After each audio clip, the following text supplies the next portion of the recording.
Guys, so on the 20th of June you may have known that I went to a musical in London at the Cambridge Theatre called Matilda. This musical opened in 2011. It was at some sort of festival, it might have been Chichester, but I'm not sure. In 2010 they moved to 2011. I've not seen this musical since for some reason. I don't know why, because it's such a big musical. I don't know why I never got around to see it, but I have seen it now, and I have to say, guys, it was absolutely brilliant. It has now gone to my second favourite musical ever, because it was just so good. I mean, I've stopped becoming amazed by child actors now, because I've seen Billies and Simbas and whatever, Michaels and whatever, and I just think now that they're just, yeah, cool, they're as good as the adults. But when you go and watch Matilda, you see how good these kids actually are. They are amazing. They are of amazing talent. They are brilliant. So I thought I'd review it for you today. So I'll start off with the cast, guys, and I've got 4 understudies on, which if I didn't buy a programme I'd never have guessed. Here's my understudy slip. Oh God, here's my understudy slip here. We had Will Kenning on as Miss Trunchbull, Lucy Jane Adcock on as Miss Wormwood, Anthony Lawrence on as Children's Entertainer, and Nicholas Duncan as the Doctor.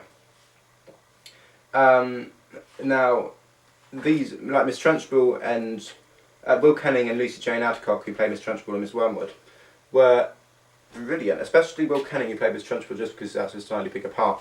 It was just so they were both so funny, but it was such a they just knew the show so well, despite the fact I think Miss Lucy Jane Adcock is the cook. I think, yep. I'm not sure what the cook is. I can't remember what the cook is, to be honest. So if you know, let me know in the comments. So, and I don't. Will Kenning is normally the children's entertainer. So yeah, they knew the show so well as I guess they know their own parts. But they were brilliant. I wouldn't surprise me if on a cast change they took over, because they were so good. I won't go through the whole cast, obviously, because there's so many of them. But I'm just going to go straight on to, let's go for who we had on as Bruce. We had Joshua Cameron on as Bruce, I believe.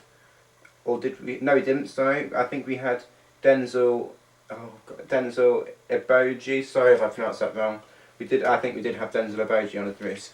Now, Revolting Children is my favourite song in the whole musical, and I thought, because sometimes they just cut songs out, just if they feel like it, if they've come up with another good song, just occasionally they'll cut a song out. And I didn't realise about, because whenever they do it on a TV performance, Miss Trunchbull is always just there talking, and then it just goes into it.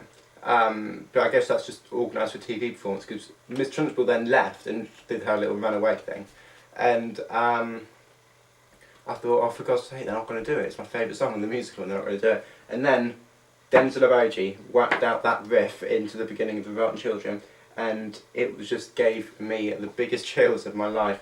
And that was coming from a like 11-year-old or something.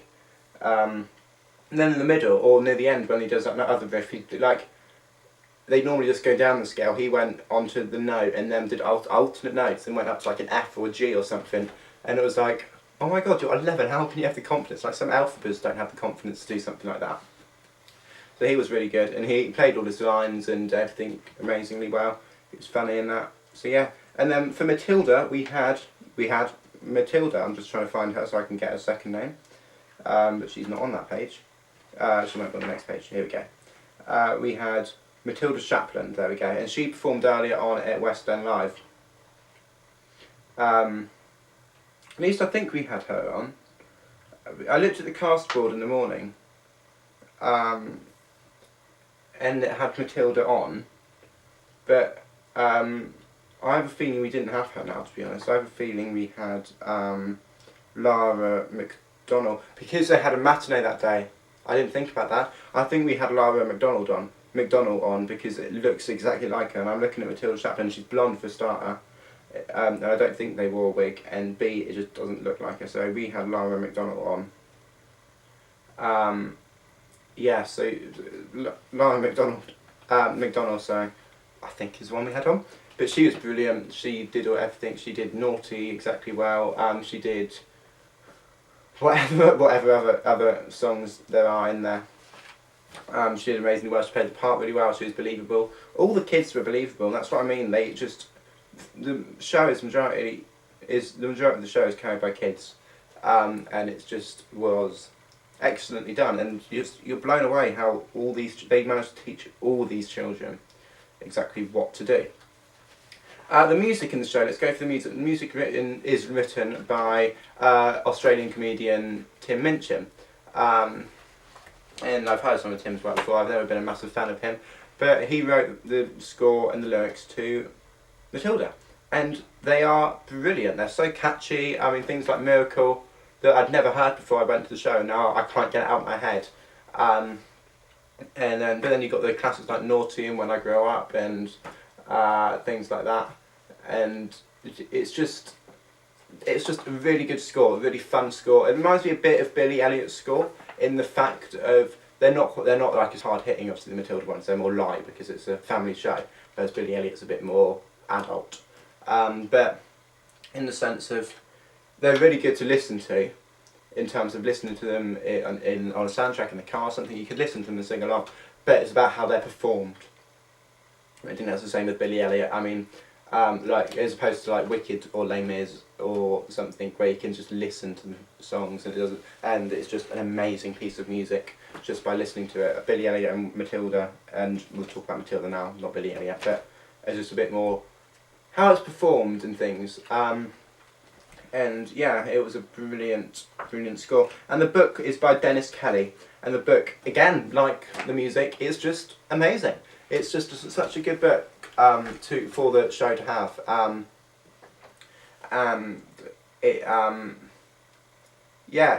had jokes in it, because I thought it would be a bit panto type thing where you'd have jokes for the little ones and then you'd have jokes for that would go over the kids' heads and the adults would get, but it wasn't. It was one that you could just get right in the middle, and it's just quite hard to get those jokes a lot of the time that everyone will get, but they did it and it was amazing. And then as well as having all the twists and turns and plot twists and everything that aren't in the book. I mean, I hadn't seen the book in ages. I've seen the book in ages, read the book in years, so I didn't know what was going on. All I could remember was Miss Trunchbull was Miss Honey's auntie. That was all I could remember, and I'm not going to say the rest of it. But that's all I could remember from it. Because that's in the book anyway, so I'm not giving anything away that the show makes that. But that was, but then it had an excellent plot twist. Now I'm just going to try and find the person who directed here we go, lighting designer, Tim Lutkin. I normally wouldn't pick up on lighting, but the lighting in Matilda was excellent. It was really good, like how it had a lot of moving lights in the show. I remember there's a bit where Miss Trunchbull puts laser beams in the classroom so the kids can't move, but when she does it, the laser beams go across the whole audience, so they go right to the back, so it's all over your heads and that. Which was really clever because it involves the audience a lot more, having moving lights and doing things like that. And it was, it was excellent that I did, especially the fact that this is some people's first Western show, and then it's 2 hours and 40 minutes, this show, including a 20 minutes interval. So it can be quite long for little ones if they're just plainly watching something. I was lucky enough to have The Lion King as my first Western show, which is still a brilliant Western show, but I don't think it was 7 years old or whatever, 6 or 7 years old, I can't remember how old I was, that you can fully appreciate how good The Lion King is, in terms of set and costume and everything. Yeah, it was rather brilliant, to be honest, the lighting and everything. It just involved you, kept you interested, worked so well in terms of the stage as well. It was just amazing lighting altogether, and as well as the set, which was designed by Beck Chippendale. And the set was brilliant, even though it's pretty much just one set, but it only needs to be one set, and then bits of that set move around. But then I can remember like how the desks come out of the floor, the school desks come out of the floor, and then you've got the library scenes. So they were really good. How you just had books literally around the whole stage, it